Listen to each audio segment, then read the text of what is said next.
problema eh. Para malaman naman ng kahit sinong gustong mag-apply, kung ano ba requirements talaga. Was that restitution requirement covered by that? Yun lang naman eh. There's nothing secret in that. Ba't hindi mo sabihin? Sir, it is contained in the Memorandum of Agreement. Like nobody should know that a restitution was required by the Department of Justice? The details of the Memorandum of I'm not Agreement. asking for details. Sabihin mo lang, made a requirement? Restitution is part of the details, sir, which is provided for in any Memorandum of Agreement if you're going to ask me. So if it is going Bago to siya be there- makapag-apply, restitution will be required. Not necessarily, sir. O eh, Not paano? necessarily.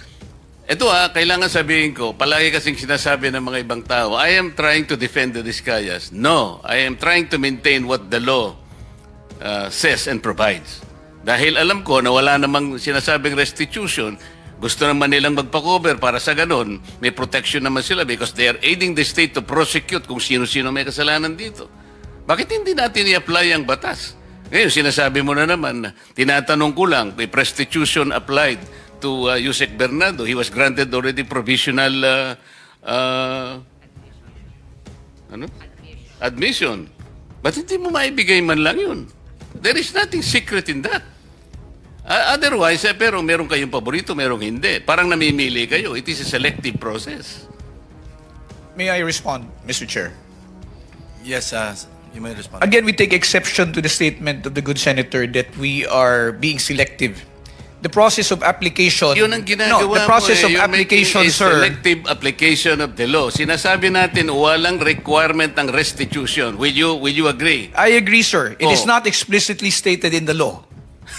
It is not explicitly stated in the law, but... It is not explicitly stated in the law, but you're requiring them to restitute. No, sir. Let me just explain, if you will allow me to finish. There is What- no what? explicit provision in the law calling for restitution.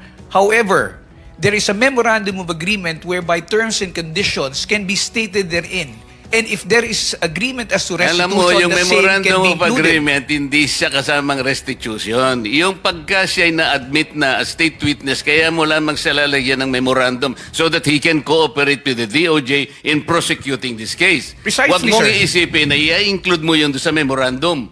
You are debating from the law itself. There is no deviation, sir. Sabihin mo sa akin kung anong provision that the memorandum will require restitution. There is nothing in the law, again, which states Ito that... yung problema ninyo eh. Palagi kayong ganyan kung makipag... Ano, sir, we're being very candid with the And then sasabihin nyo, committee. take exception. Kayo ang nagte-take exception, pati batas eh, binabago ninyo. No, sir. If the Discaya couple would want to be admitted, all they had to do is go through the same process. But it's not a matter only of... Pumunta na sila. Yes, sir. But they have not... Alam mo, si Secretary Boying Rimulya ang nandito. Nag-uusap pa sila dito.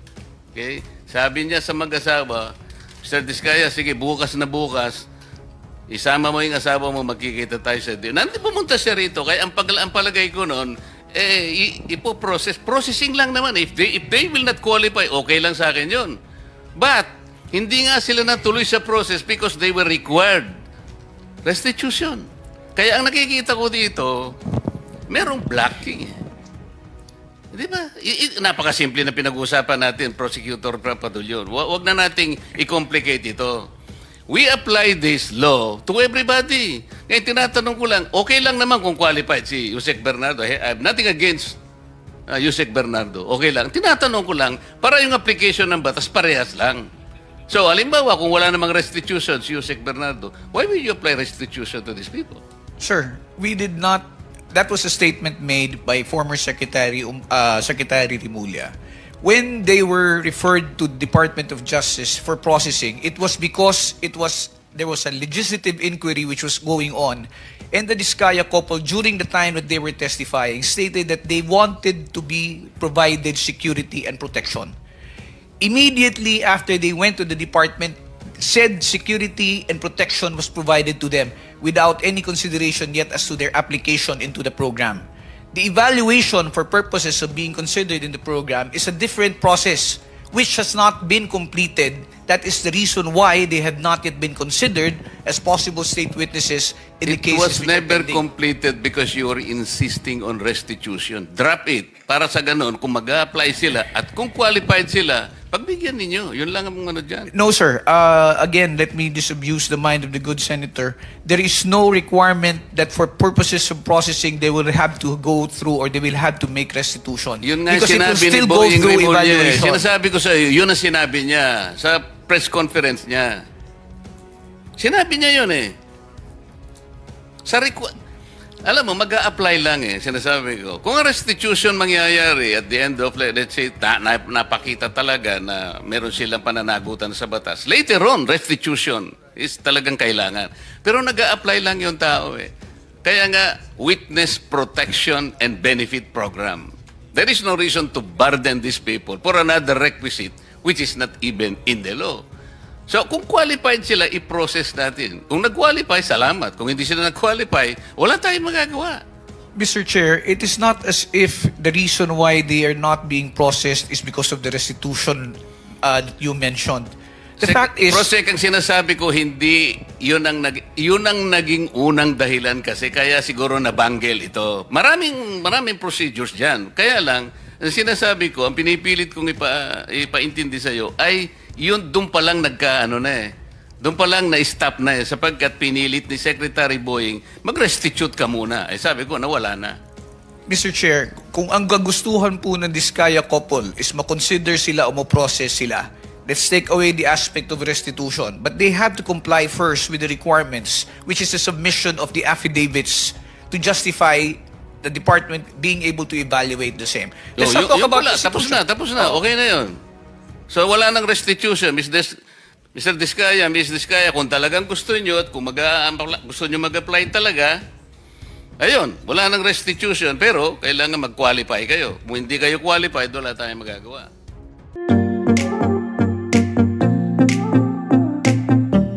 Tagal nila sa inyong departamento, wala kong nakitang sino man na tumestigo sa committee ito na sila'y nakipag-coordinate o sila'y pinuntahan, for example, ng DPWH sa paggawa ng napakaraming flood control projects. Kasi kung hindi mo isasaalang-alang ang mandato nito na siya pala yung gagawa ng master plan to integrate a comprehensive master plan, lahat ng gagawin ng DPWH mula ng pagdating ni Ferdinand Magellan sa ating bansa hanggang ngayon, walang mangyayari sapagkat hindi sila konektado. Tama? Tama po, Your Honor. Kaya failure ang ating mga flood control projects. Hindi dahil sa napatunayan na natin ang maraming katiwalian, ang maraming korupsyon, ang lawak at ang lalim, kasing lalim ng mga baha na dumating sa ating bansa. Ito yung isa sa hindi nakita o ayaw tingnan ng DPWH sa mahabang panahon. Paano kayo makapaglalatag ng matino at katanggap-tanggap at makakapagprotekta sa mga komunidad ng ating bansa kung hindi sila integrated? Yung 18 river basins ay dapat isinaalang-alang para katanggap-tanggap. At saka talagang makakapagprotekta siguro ng karamihan ng ating mamamayan, kung hindi man lahat. So bakit nandyan pa yung River Basin Control Office? Anong ginagawa nito? Kung wala naman palang, walang pakinabang.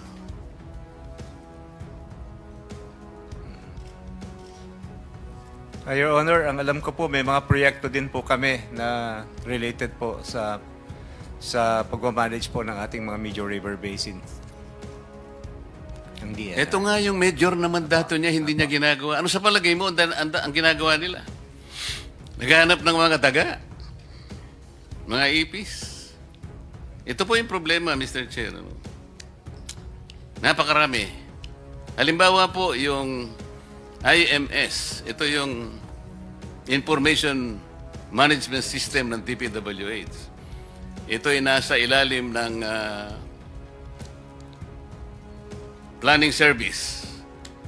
At sa ilalim ng IMS, nandyan ang PCMA, nandyan yung MYPS, yung Survey 123. Engineer Bernardo, tama? Ito yung ginagawa actually para mabantayan, mamonitor yung upgrading, yung pag-update ng progress ng mga proyekto, lalong-lalo na yung pinag-uusapan ng flood control projects. Kung hindi akma, kamukha ngayon, napatunayan na kahit sinasabi po nilang real-time geotag, ang dali palang takpan yun eh. Kukuha lang ng ibang litrato, isasalpak na ganyan. Akala mo, totoo na ang accomplishment is so much percent already. Pero hindi totoo eh. Kaya naglipa na yung ghost projects.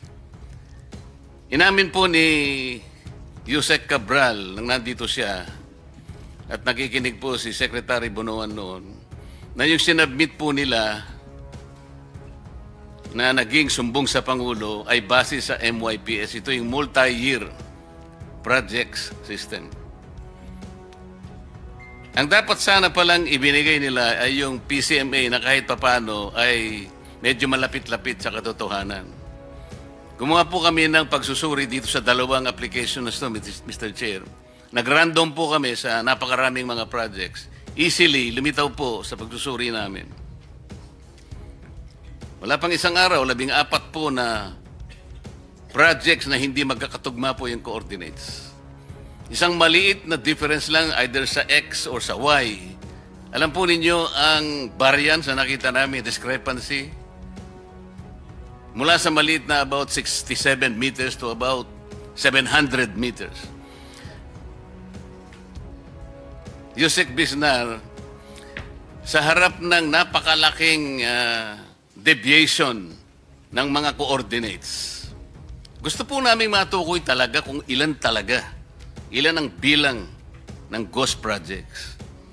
Pero kung pagbabasihan po ninyo yung maling input na ibinigay, sapagkat ito ay nakabase sa MYPS, pati kayo may liligaw din yan eh. Di ko alam kung paano nyo gagawin.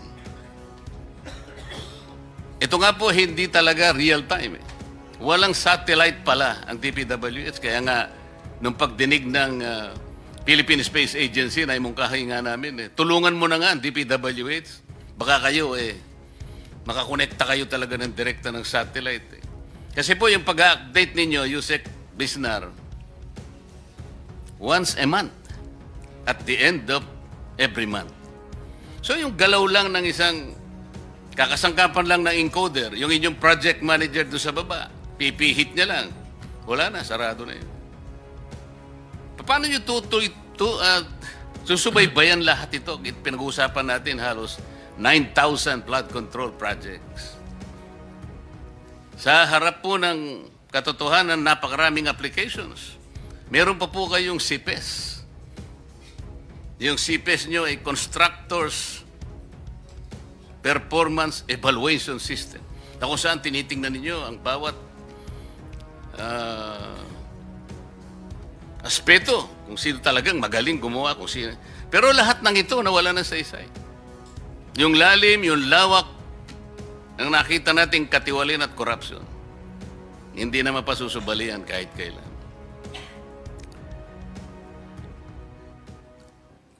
Mr. Chair, ako po ay dadako na doon sa matagal ko na sanang, kanina pa kasi, magmula nung ako po ay maging Blue Ribbon Committee hanggang kayo po ay pumalit, iisa po ang nakita natin.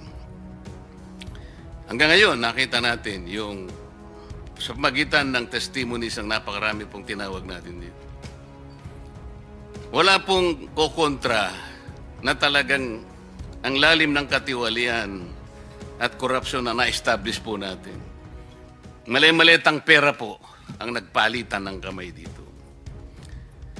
Tinitingnan ko po yung ating Senate Blue Ribbon Rules. May I refer to Section 5, o Article 5, Section 3, Mr. Chair. Dito po yung sinasabi, reports on bills and resolutions.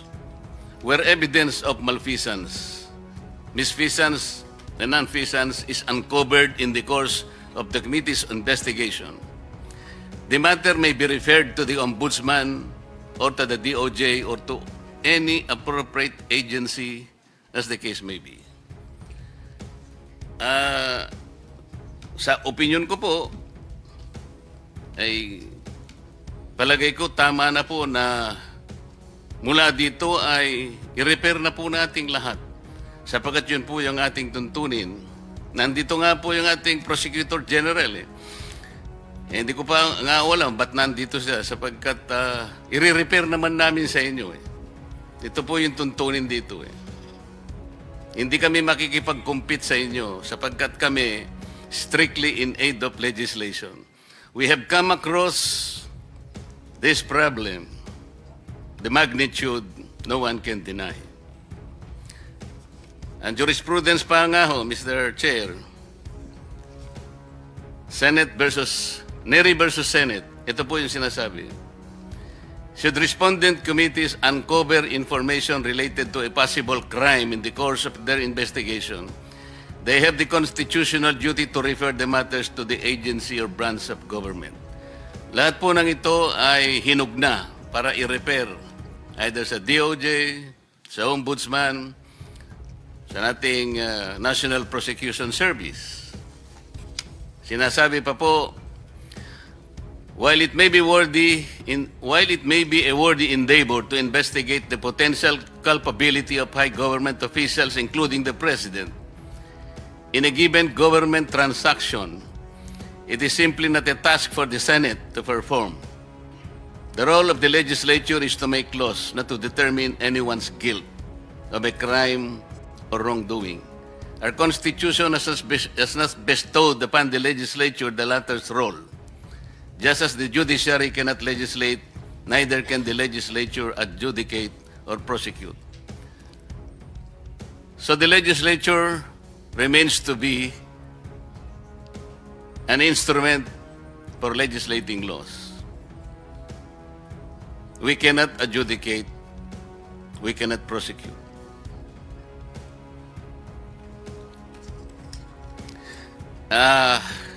Siguro po alam na ninyo, Mr. Chair. Hindi ko po alam anong oras, but I think earlier hours, nagpadala yata former Congressman Saldico a video recording. At dyan po ay napakarami niyang sinasabi na aligasyon, ngunit hindi po pwedeng hindi bigyan po ng atensyon. Nagpapatunay lamang po na lumawak na po talaga at lumalim ang pinag-uusapan nating problema. We cannot ignore that statement uploaded in the Facebook, Mr. Chair. So, kung ang tinatanong ni Senator Sherwin kanina na pinipilit na sinasagot ni Prosecutor General Prosecutor General Padulyon, sino po ba yung pinoprosecute natin ngayon? Mga accessories or mga... Meron po bang mga pangalan na? Yeah, may I respond, Mr. Chair? As I mentioned earlier, the ones who are being investigated right now are personalities from the DPWH, officials of District 1 of Bulacan. They are the ones subject of the initial investigations undertaken by the Department of Justice.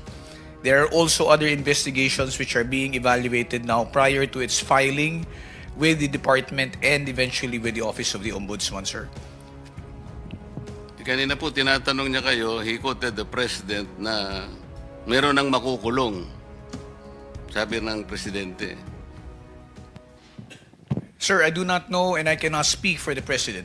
I do not know what's in I'm his not mind. saying that you will speak for the President. Si Senator Sherwin nagsabi, narinig niya na may makukulong. At kailan ang sinabi, Senator? Kailan, parang ang sinabi niya, marami nang makukulong immediately. Exactly, Mr. Chair. That's why I said I cannot speak or know the state of mind of the President when those statements were made. I was not privy to it, and neither do I know what the details of which. I can only speak of the cases being handled by the Department of Justice. Hindi naman sasabihin ng Pangulo yun ang hindi niyo siya ina-advisean. The the President will not state anything nang hindi niya nalalaman ang mangyayari. As a matter of fact, we assume that the Department of Justice might have advised him sapagkat hindi niya sasabihin ang kagaya ng sinasabi mo ngayon. Yes, sir, but I cannot also make that assumption. No, I cannot base my answer on an assumption which is being made unless I was privy to the information that such advice was given to the President when he made that statement. I can only speak for what I know, sir, and what I have personal knowledge of. So are you trying to assume that the President was ill-advised? I'm not saying that the President was ill-advised. I just do not know who spoke to the President, sir, before he made that statement. We're not saying that somebody spoke to the President. Senator Sherwin heard that the President was assuming that there will be somebody who will be jailed immediately. Yes, sir. But your statement, Mr. Chair, is that you are of the assumption that the I am Department not of assuming. Justice I made am that not. I statement. am not assuming anything. We are saying that the President told that somebody will be jailed. Kasi kung halimbawa, preliminary investigation pa lang, at tsahan kayo ng bola, pupunta kayo sa di ba meron kayong, sabi nyo nung isang araw, sa briefing, meron kayong memorandum of agreement with the Ombudsman that the DOJ can directly file cases to the Sandigan Bayan. What happens to that? Sir, if we go over the memorandum of agreement simply says that we have the authority to investigate, and whatever the results are of our investigation, if it involves personalities with salary grade 27 and above, or cases cognizable by the Sandigan Bayan and offenses committed in relation to the performance of one's function, the same will still have to go through the Office of the Ombudsman for approval before it gets filed before the Sandigan Bayan. That was not the kind of explanation given to me in the earlier Marcoleta, hearing. kindly wrap up. I'll give you 1 more minute. Okay. Thank you, Mr. Chair. So, wala kang nakikitang immediately na makukulong, di ba? Up until the results of the investigation are finished, I wouldn't be able to make any statement to that effect, sir. Meaning to say, yes.